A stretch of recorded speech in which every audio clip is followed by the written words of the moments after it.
Hey there, everybody. Thank you for joining the Yarn Life show for your daily dose of fiber. Be sure to subscribe to this channel for notifications on every episode we air, and please get tangled up in our fun, upbeat, educational Facebook group that's dedicated to the hanks, skeins, balls, and cake that we love most, and the people that make the most of them, because yarn is life. I'm so excited for today's episode, and it is sponsored by you. So please check out our Yarn Life swag. Pick up a token tee, tote, or mug today. Every purchase you make there not only gives you great products that you love, but it also helps us to create more episodes and bring on more amazing guests. You can find our shop link in the show notes section, which we upload after the show today. So today is episode 4, and I know this might feel a little weird because we already did episodes 5 and 6. But we had to reschedule this one, so we're backing it up. We're going back in time for episode 4. We're featuring Lee Sartori of Crochet Media Group today, which that entire media group includes Happily Hooked magazine, the Pattern Pack Pro, and Happy Crochet Hooks. Lee has a very rich history of training and experience in building the social platforms for each of these ventures, to include reach, engagement, ad buying, and sponsored campaigns. So she has grown the Happily Hooked Facebook page from a few thousand fans to nearly 140,000 in just over a year. And she manages the Happily Hooked Crochet Along group, growing it to nearly 12,000 members in the same time, which is totally awesome. Thank you so much, Lee, for being here. I'm so excited to have you. Hey guys, thanks Jess, thanks Selena. And yeah, Selena's here as the co-host today. We are tag teaming it once again, as usual. So hi, Selena. Hello, hello. Yeah, I'm over here manning the live chat. So if anybody's here live, give us a shout out, say hey, say hello, throw in some questions for me, Jess, or Lee, especially on this topic, and I'll be replying. Awesome. I'm so interested to talk about this topic because obviously social media has grown to be such a big part of how we do business and how we kind of conduct ourselves online. And I feel like I sometimes still get tripped up by some things that I don't really know what they are, what they mean, or how they work. So I'm excited to have this conversation. Awesome. I'm excited too. So Lee, let's get started. You've always had an interest in building a social media presence, even before working with the Crochet Media Group. So can you tell us what resources help you to stay up to date on the newest trends, and how do you keep your efforts kind of cutting edge? That's something that I'm really passionate about, and I spend almost all of my social media time on actually. I'm on social media pretty much all hours of the day, and embarrassingly so it'll be, sometimes when my children are telling me a story and they're talking about Minecraft and I'm looking at something else. So, I am always trying to find new things and kind of like, get myself in there and see what's happening across all different platforms of social media in order to adapt different methods for what I do. And basically, it's just trying to stay on top of things in your specific community that you admire. And so if you can find people within your community that are doing something similar to what you're doing, or something that you would, strive to do, and just kind of seeing what's out there and what different people are doing. Social media is always changing. It's constantly, constantly changing. So what worked for you a month ago might not work for you again, in the following month. So it's definitely a passion of mine to stay on top of everything and kind of see what changes are becoming big. I think that's one of the things that trips me up, is the constant changing of, as soon as I kind of feel comfortable with something or feel like I've got it down, like they're like, oh no, that's not going to work anymore. And I'm like, damn it. It's true. And you can see, for example, and this is just a small example, but GIFs are new. GIFs, yeah. GIFs. Pretty sure that the common phrasing is GIFs. But you didn't see that a year ago, and now everybody is replying with them, using them to express themselves on social media in terms of memes or interactions and reactions. So anything that is coming up with a new technology, that is something that people are going to respond to in a very positive way, and an engaging way. That's something that you have to kind of keep an eye out for and incorporate that into your own social media. So for when that whole thing started happening with all the GIFs, and Facebook introduced that as a commenting feature, and now on Facebook business page you can actually post a GIF without having to download it yourself or anything like that.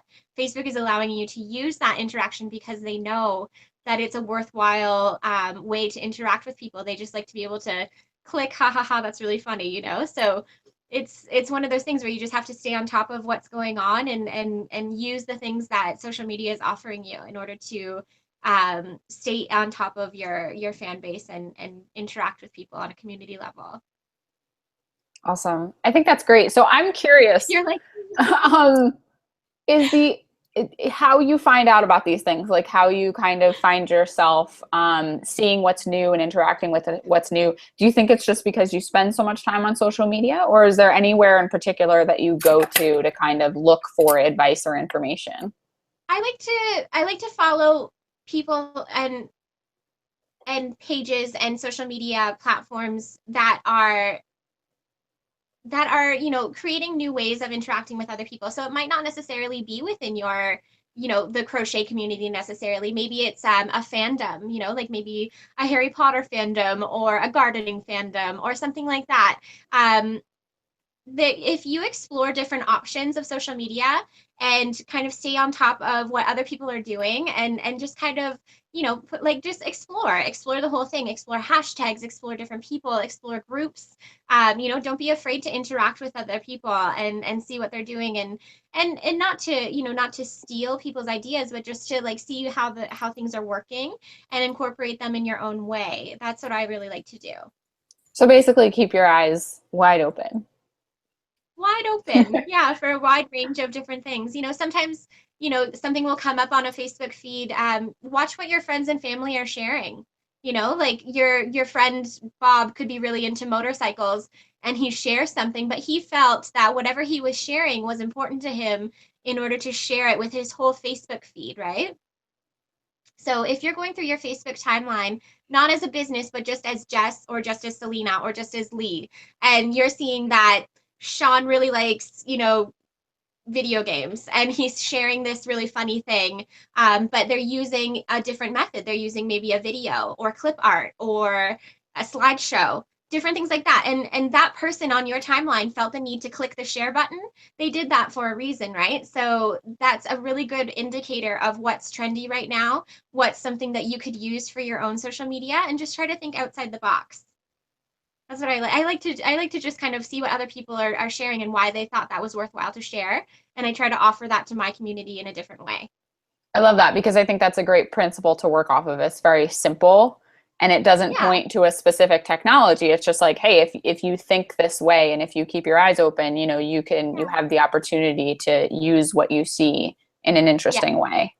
And it goes into the same idea that social media is constantly changing. So, what worked for you last week might not work for you this week. It's not that quick to change. Yeah. But for example, like memes are huge, and things like that. It's people like to share those, and they think it's either touching or funny or compelling in some way. But now videos are something that people go through their timeline, and they might not see the memes anymore because they're still images, but something that's moving, and they'll notice it right away. So things are changing, and they're always changing. So it's best to keep on top of it any way you can.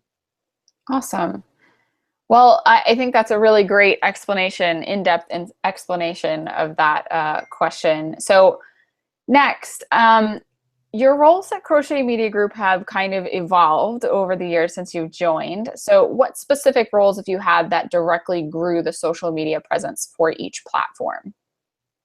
So the important thing to consider for Crochet Media is that the social media that we've expanded over the past year has all been organic. So we haven't put any money into any of our social media.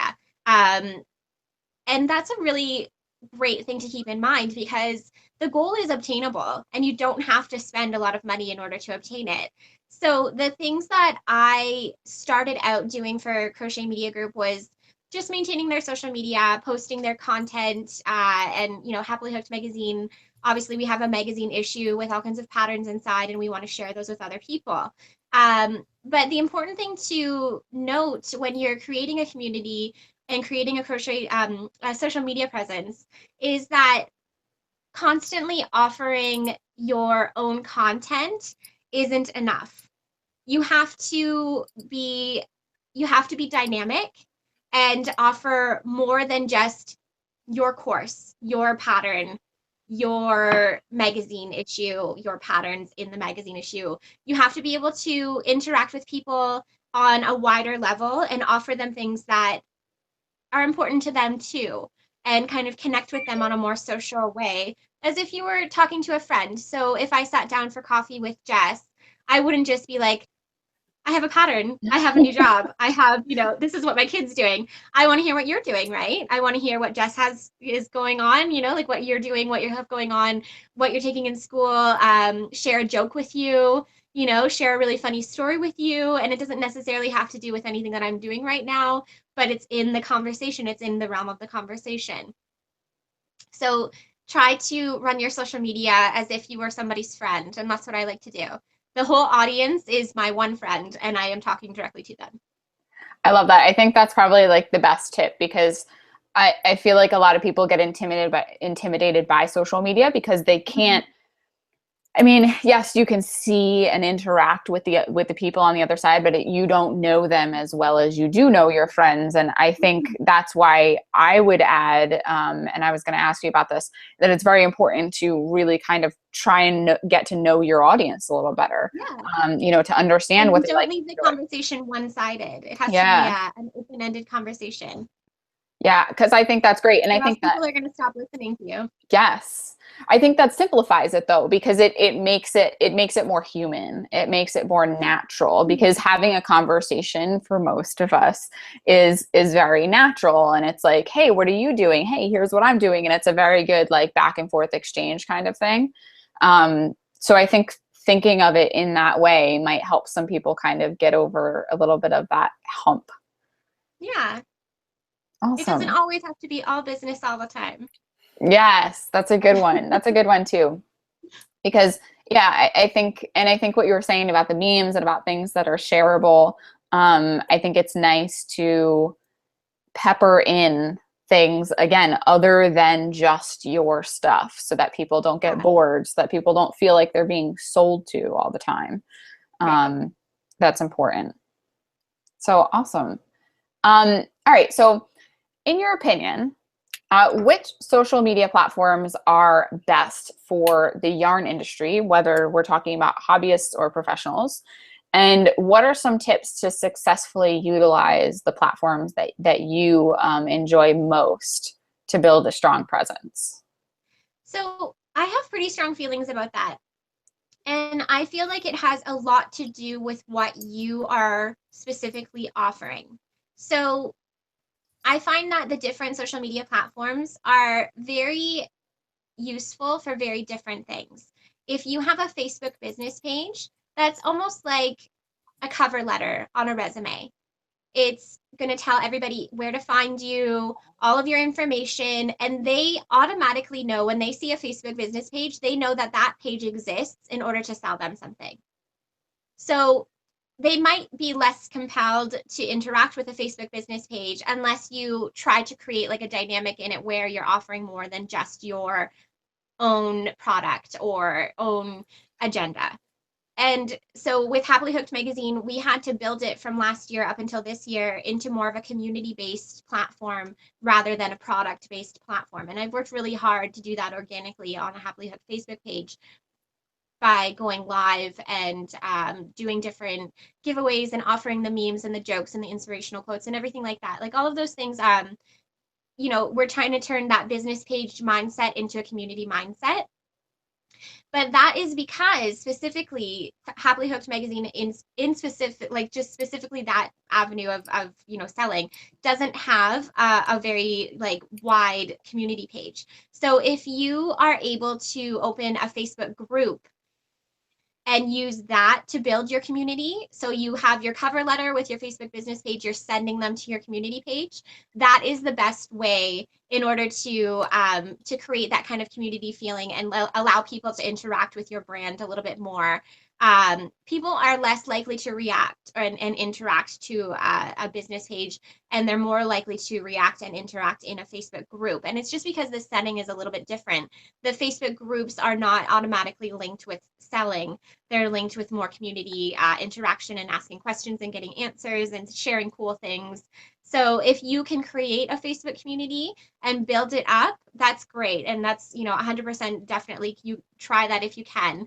Happily Hooked magazine in specific, they have the Facebook business page, but then we also have 2 different Facebook groups, and they're both growing quite well now. So we have a members group specifically just for our members that subscribe, and then we have a Crochet Along community, and that's growing, exponentially over the past few months, and it's been wonderful. So that's how I use Facebook, and that's my best advice for Facebook.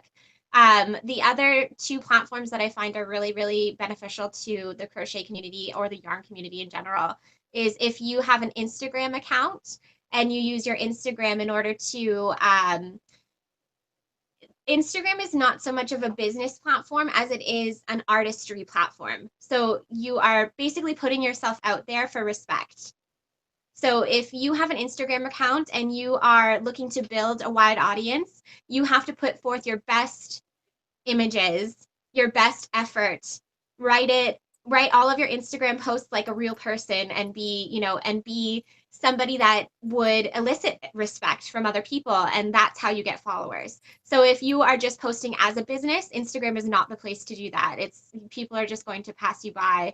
You're not going to be very compelling in a feed. So if you were to look up, some of your favorite yarn artists on Instagram, you're going to see a completely different dynamic from their Instagram account to their Facebook page. The cover letter Facebook page is very different from the Instagram account.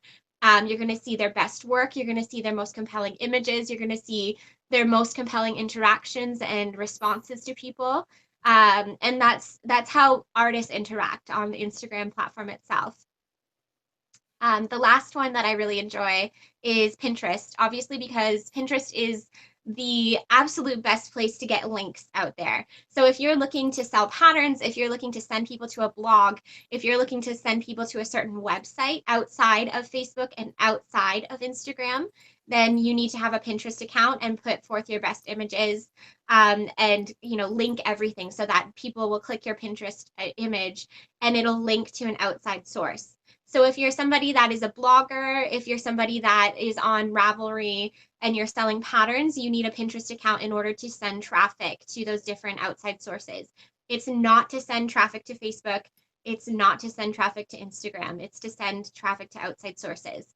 So those are the 3 main ones. Facebook, with the division of a Facebook business page as a cover letter kind of thing, and the groups for your community-based efforts. Instagram as an artist in order to get your work out there and become well-known and established and interact with other artists like yourself, and Pinterest in order to send traffic to your links. I love that. It's a great breakdown and a very specific, very specific reasons for each of them being important, because I do think that I think a few things happen. Sometimes people think that they need everything, which is not always the case. I think as far as what I've done for my business and what I've seen has worked is you have to approach it from the perspective that makes sense for what you're trying to achieve. If you're not trying to be known as an artist, or if you're not really working on that side of your business right now, the visual aspect, if you just need to sell stuff, Instagram is not really the best place for you to kind of hang out. No. So that's interesting. So what is your favorite, let's take the business aspect out of it, just as a crocheter, as someone who loves this industry and just kind of loves making things, what's your favorite place to go? My favorite, hands down, has always been Instagram. And, as a crocheter myself, I went to university for visual arts and communications. So I'm very creative. I feel very strongly and passionately about art, and getting to interact with other artists. So Instagram was the place for me. I love it so much. I feel very passionately about it. And I love finding other people with similar mindsets as me. So in the yarn industry itself, you're going to find some really heavy hitters on Instagram that have huge followings. And Instagram, you build it organically, just like Facebook and everything like that.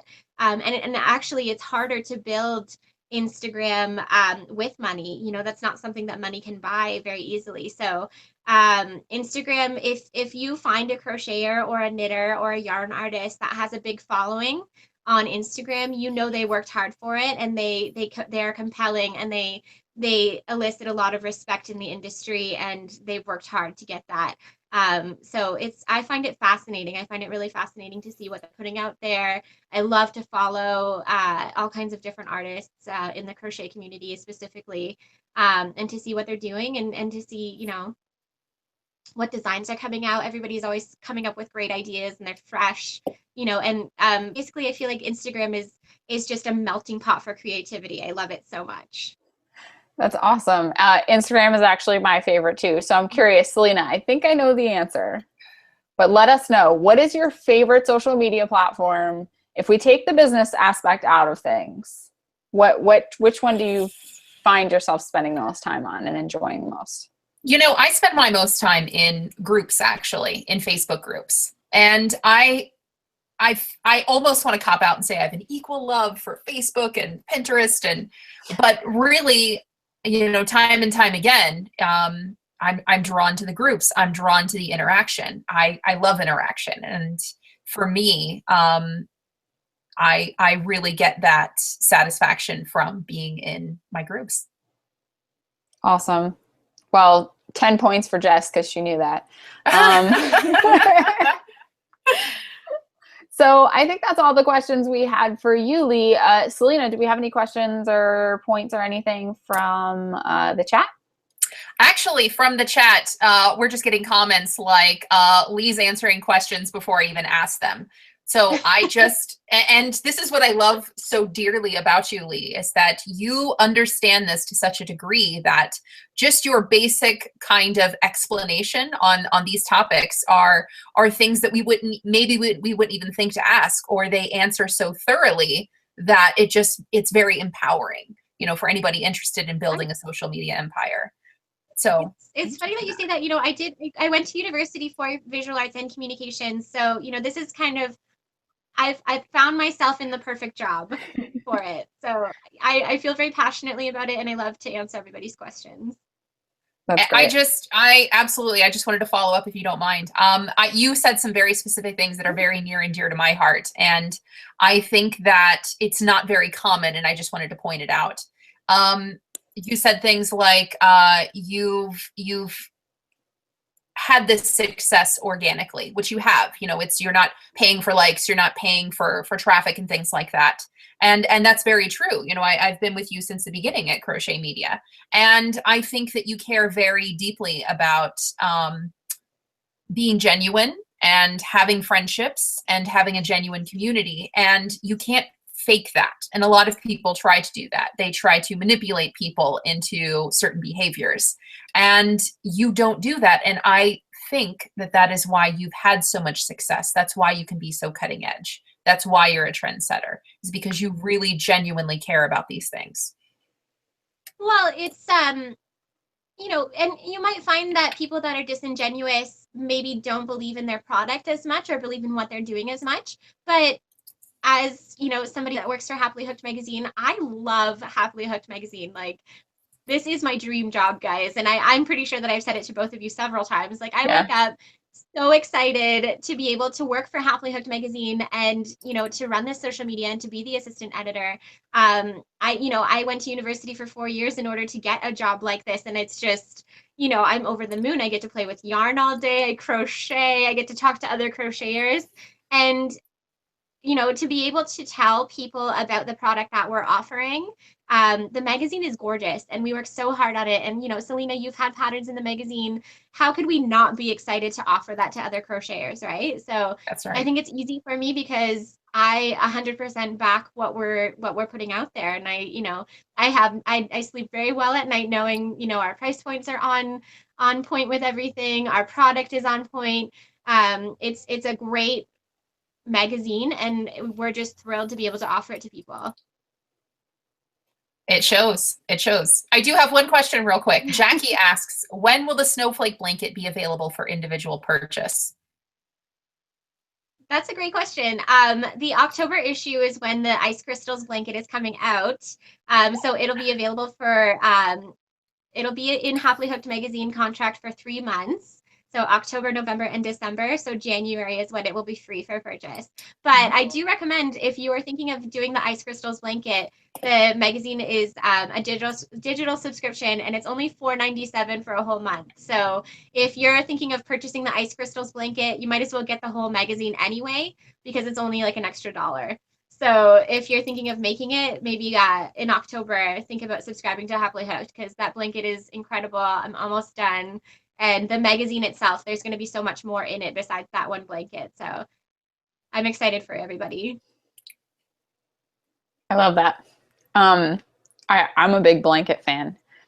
I have a lot going on right now, but yeah, blankets are one of those things that they, like, when you find a pattern that's gorgeous and you're just like, oh, I want to make that. And you start it and then you're like, God, this never ends. But then it's so exciting when you're done. Yeah.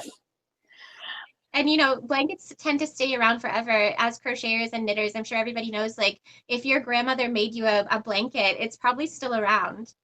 I have blankets that my grandmother made. I have blankets from my father's grandmothers. Yep. Both of his grandmothers crocheted, and so we have one from each of them. And they're kind of tiny. At least 50 years old, and they're still going strong. They've been washed God only knows how many times. But it's really cool to look at them and think of the people that made them and how long they've been around and all the kind of stuff that they've experienced. If you can put the effort into a big blanket, you can rest assured that it'll be around for a long time. And that's something that's really beautiful as a yarn artist. Yeah, it is really cool. It's very satisfying. Totally. All right. So I think we're going to move on to the Granny Square Challenge. I think we're ready for that. So Lee, we're going to time you. And we're going to get your time up on that leaderboard, see where you stand. Selena, do you want to do the timer or do you want me? I can do the timer. She knows how to do the timer now. Well, I said that, but then I was also questioning if I'm capable. No. It's literally just 1 round, Lee. Yeah, so just one round? Just the first round. Stopwatch. Yep, just the first round from start to finish. So no yarn on hook to finish. Oh, no yarn on hook. Okay, no yarn on hook. No slip knot. No slip knot. Yeah. There you go. Okay.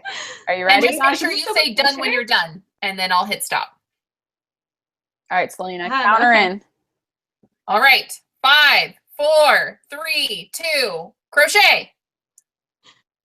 Okay. Who's done this before? Both of us have done it. Twice because I messed it up the first time. Yeah. Selena kicked my butt. God. I'm so slow. I think I didn't pick a very good yarn for this. It's like the kind that has 2 strands in one, so it's splitting. That was my problem. Oh, man. I think season 2 we'll have to, that's a little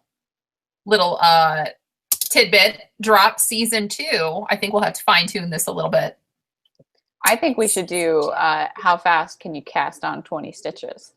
Yeah, I would think I could beat you, Selena. I don't even know what casting on means, but it sounds lovely.